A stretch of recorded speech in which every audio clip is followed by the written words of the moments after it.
Salamo fa 70. Fangataham-piarovana noho ny ataon'ny olona ratsy fanahy sy fetsy vava.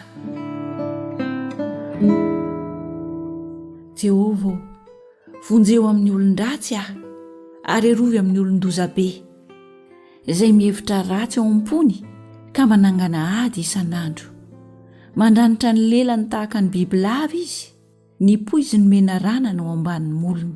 Jehovah, vonjeo amin'ny tanany ratsy fanahy aho ary arovy amin'ny olon-dozabe izay efa nihevitra andronjina aho ho potraka.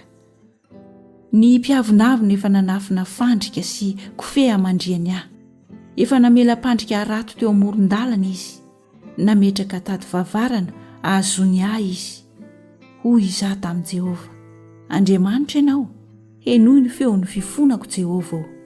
Jehovah Tompo, riery ny famonjena ahy, manarona ny lohako amin'ny andro fiadiana ianao. Jehovah, aza manome ny irinin'ny ratsy fanahy ary aza vela ho tanteraka ny hevidratsiny, fandrao hisandratra izy. Ny lohan'izay manemitra ahy dia aoka ho saronan'ny ratsy fanahy tonono ny molony.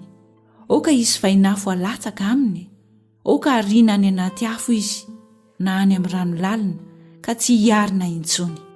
Tsy ampitoerina amin'ny tany ny olony mahay vava, enjehin-doza ny olon-dozabe ka ho lavo. Fantaro fa Jehovah no andahatra ny teny mahantra sady hanome rary no an'ny malahelo. Eny tokoa, ny marina hisaotra ny anaranao, hitoetra eo anatrehanao ny mahitsy.